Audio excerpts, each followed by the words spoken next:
Hey Al, it's Coach Andy. Great to see you again. Uh, I looked at your film, and so did Drew, and obviously the first thing that screams off the page is you're pretty advanced for a U12 catcher, right? You look good. You've got a big arm. Drew said the same thing. Uh, so you've got a lot going for you. I'm just going to do a quick video comparison with Drew because he's 4 years older, and so he's 4 years older, right? Has gone through puberty and played a lot more ball games. So maybe there's some things to look at. Really, I think what we're sort of seeing is you stride too far, so just try and work and shorten up your stride. Why?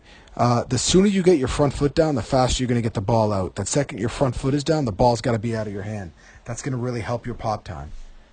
Second, make sure you finish facing second base parallel. I think you know that this day was super wet. Drew slipped all over the place too, right? It had just poured, so everybody was wet. If we look at your film here, right here, your transfer's not bad. I'd like to see it a little, maybe just a little bit higher up by your ear, but I'm going to take your transfer. What you want to do is get your front foot down first, though. So as you transfer here and you're in the air, boom, this front foot should already be over here. And I'll show you Drew in a second. And now if we look, your stride, that's a pretty long stride, right? And it gets even longer before you release. So if I were to ask you, I want you to throw the ball as hard as you can, you wouldn't stride that long. So really focus on having your stride not quite as long. So then if we look at Drew,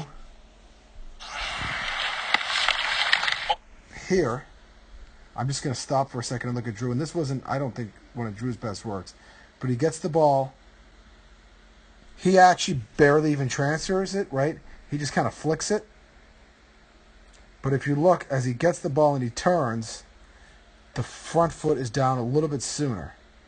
He kind of strides too far too. But the second you stride down, you should be in throwing position to get rid of it. And see how his front foot here? Nope, it's not going to let me write it out. But if you look at Drew's front foot, you can actually see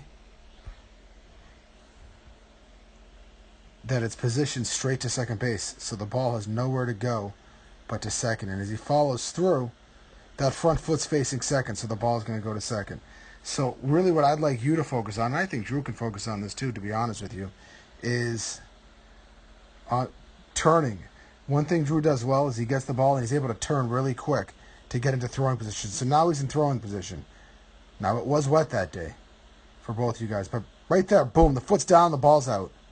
So get your front foot down as soon as possible. That's going to really help you quite a bit in terms of over-lengthening your stride. Otherwise, Al, that's good. Let's keep working and grinding. See you soon, pal.